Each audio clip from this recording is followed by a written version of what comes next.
Halo Rebahaners dimanapun kalian berada, bagaimana kabarnya? Kembali lagi bersama saya Storyland yang selalu menghabiskan beras tetangga, yang selalu stay in the house setiap harinya sebagai pengangguran profesional.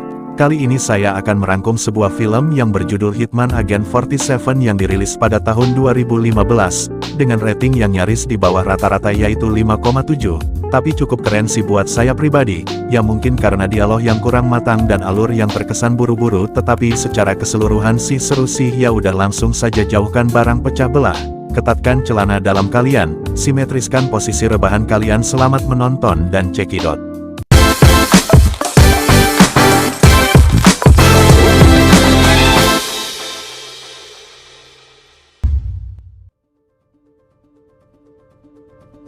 Diawali dengan sebuah narasi yang menerangkan sebuah penelitian yang diawali pada tahun 1967, di mana ada seorang ilmuwan yang mencoba menciptakan mesin pembunuh yang sempurna.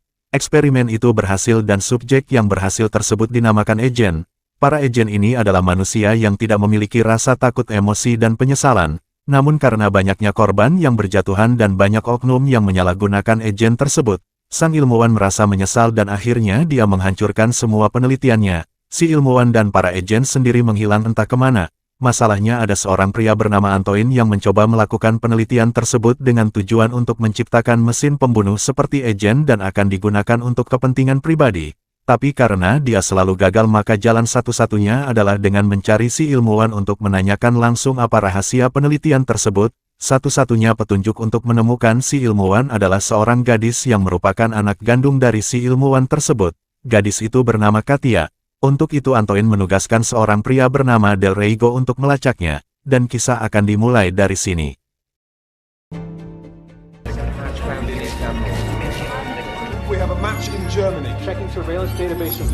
Setelah Del Reigo berhasil melacak lokasi Katia, tiba-tiba terjadi sabotase yang menyebabkan Del Reigo harus dievakuasi. Di tengah perjalanan semua mobil anak buahnya hancur oleh bom dan senjata yang sepertinya sudah diatur sebelumnya.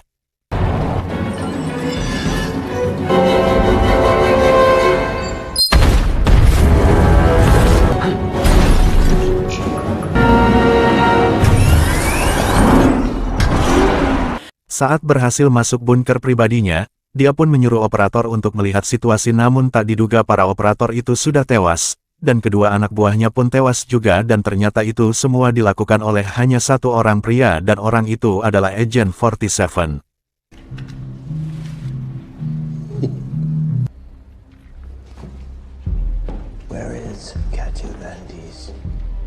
Agent 47 ini pun meminta lokasi di manakah dia berada, dan jika dia menolak maka matanya akan pindah ke telapak kaki. You need me.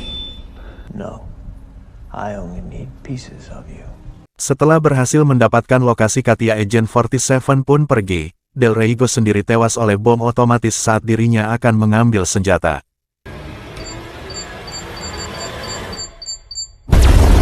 Dari situ terjadi pertarungan jarak dekat antara Agent 47 dengan beberapa anak buah Del Reigo yang tersisa, namun mereka semua tewas dengan mudah, dan adegan ini nampak seperti adegan John Wick di mana dia menggunakan senjata api namun dalam jarak dekat, dan saya sedikit penasaran jika Agent 47 diadu dengan John Wick, kira-kira menang siapa ya? Yang menang Saitama sih, dan inilah Agent 47.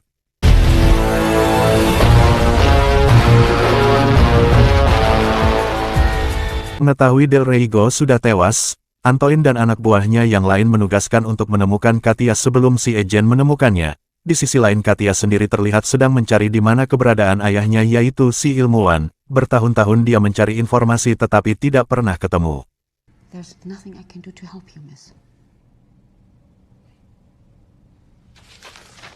Saat dia berjalan di luar, seketika dia berhenti dan melihat kilasan masa depan di pikirannya, dan faktanya adalah Katia ternyata memiliki kemampuan melihat masa depan seperti dalam film Next 2009 yang sudah saya bahas kemarin. Jadi Katia ini ternyata sempat dijadikan eksperimen juga oleh ayahnya, dan eksperimen tersebut ternyata lebih canggih daripada si agen itu sendiri.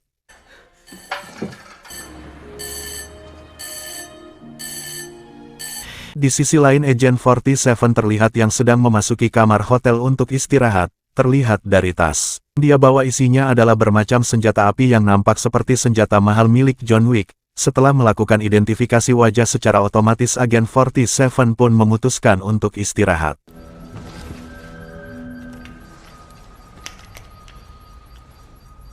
Satu hal yang menarik adalah posisi tidur dengan posisi duduk dengan dua pistol di sampingnya, dan ya seperti kebanyakan pembunuh bayaran film Leon the Professional juga melakukan hal yang sama, jadi kalian pasti tidak terlalu terkejut. Singkat cerita, lokasi Katia pun ditemukan. Katia sendiri terlihat sedang berada di kamarnya dan setelah pencarian selama beberapa tahun akhirnya dia berhasil mengetahui di mana ayahnya berada, dan ayahnya tersebut berada di Singapura. Untuk itu Katia pergi ke stasiun untuk naik kereta. Tiba-tiba ada seorang pria bernama John Smith yang mengaku dikirim untuk melindunginya dari si agen. And I'm here to stop him. Dari situ terjadilah kejar-kejaran dilanjutkan dengan pertarungan antara John dan Agent 47, di mana mereka berdua hampir dilindas kereta api namun berhasil selamat.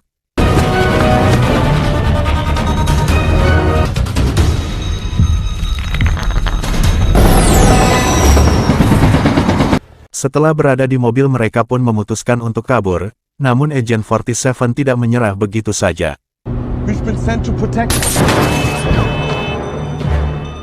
Lalu John dan Katia pun memutuskan untuk kabur dengan berjalan kaki. Di situ John bercerita bahwa dirinya bekerja pada sebuah perusahaan ternama Sindikat Internasional dan tugasnya adalah untuk melindungi Katia dari Agent 47. Setelah tidak ada pilihan lain, John dan Katia pun memutuskan untuk masuk ke gedung kedutaan dan terpaksa harus ditangkap oleh pihak keamanan di sana.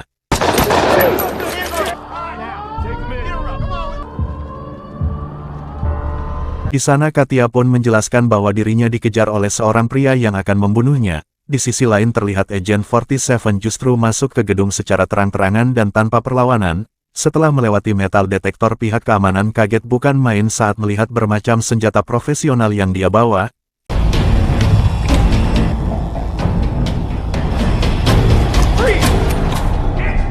Agent 47 terlihat sudah berada di dalam ruangan interogasi. Ini adalah Mr. Sanders. Dia pun mencoba menginterogasi Agent 47 untuk mengetahui siapa dia. Namun agen 47 justru memainkan psikologinya di mana Mr. Sanders dibuat emosi sehingga memasukkan peluru ke senjatanya dan mengatakan untuk jangan main-main karena kau sedang terkunci di sini bersamaku. Agen 47 pun menjawab, no Mr. Sanders, kamu yang terkurung bersamaku. Lalu aksi slow motion keren pun terjadi. No, Mr. Sanders. You are locked in here with me.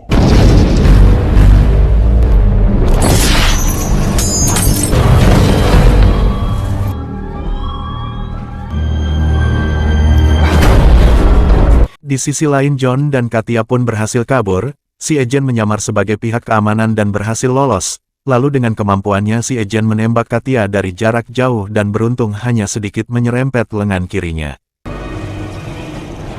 I don't understand.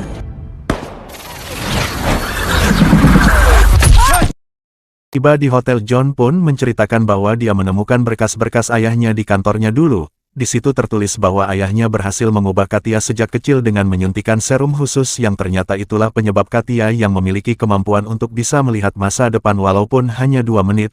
Tak lama telepon pun berdering, tiba-tiba si agen masuk dan menembak John. Katia pun dipukul hingga pingsan dan sadar-sadar sudah terikat di sebuah kursi. Disinilah fakta sebenarnya akan terungkap bahwa agen tidak bermaksud membunuh Katia tetapi justru menyelamatkannya.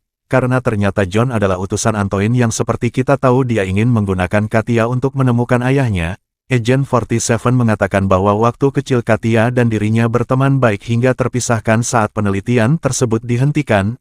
Agent 47 memaksa Katia untuk menggunakan kemampuannya untuk bisa meloloskan diri dari ikatan tersebut. Dan di sana sudah ada mesin pesawat yang siap menghancurkannya. Dalam keadaan tersesat Katia pun akhirnya fokus dan berhasil meloloskan ikatan tersebut dengan tepat waktu.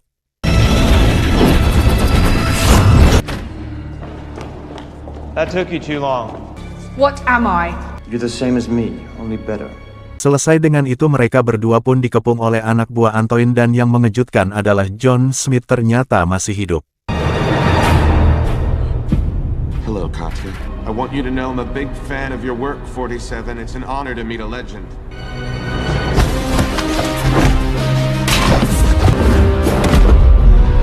I'm better. Say it. Say it!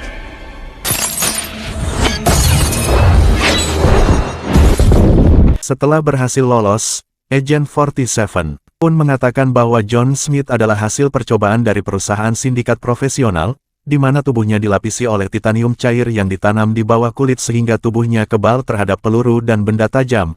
Mereka pun segera pergi ke Singapura saat itu juga. Di sisi lain Antoine pun mendesak agar John secepatnya menangkap Katia dan segera mendapatkannya kembali.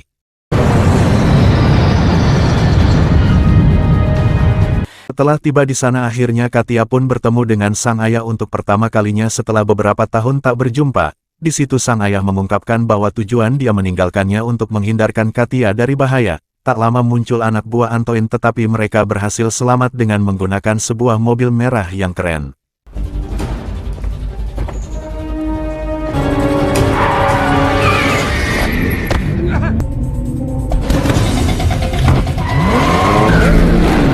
What do they want?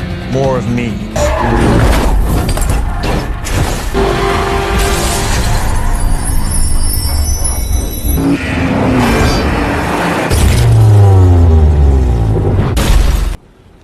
I want all units on station. We take them in the city. Dari situ terjadi kejar-kejaran di antara mereka hingga sampai ke pusat kota. Namun para anak buah Antoine melesatkan tali kawat untuk mengangkat mobil yang dikendarai mereka hingga mobilnya selip di tempat.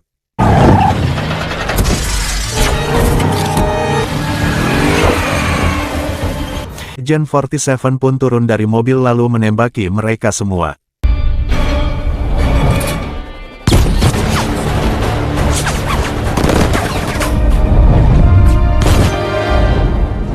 Saat akan kabur, sang ayah pun berhasil ditangkap dan dibawa ke markas Antoine. Di sana sang ayah diinterogasi untuk buka suara tentang rahasia pembuatan agen tersebut.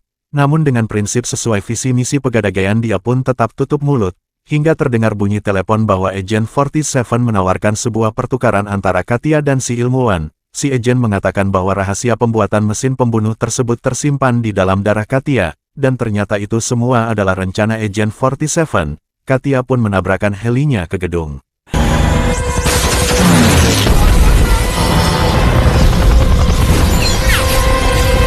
Saat Antoine akan diamankan, Agent 47 terlihat sudah berada di sana.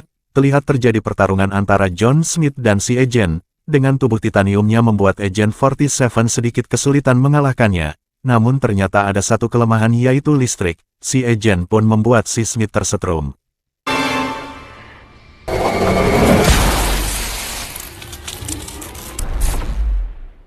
Antoine sendiri terlihat sedang akan kabur menggunakan helikopter bersama si ilmuwan. Di sisi lain Katia dan si Agent 47 terlihat sedang berada di lift untuk sampai di atas.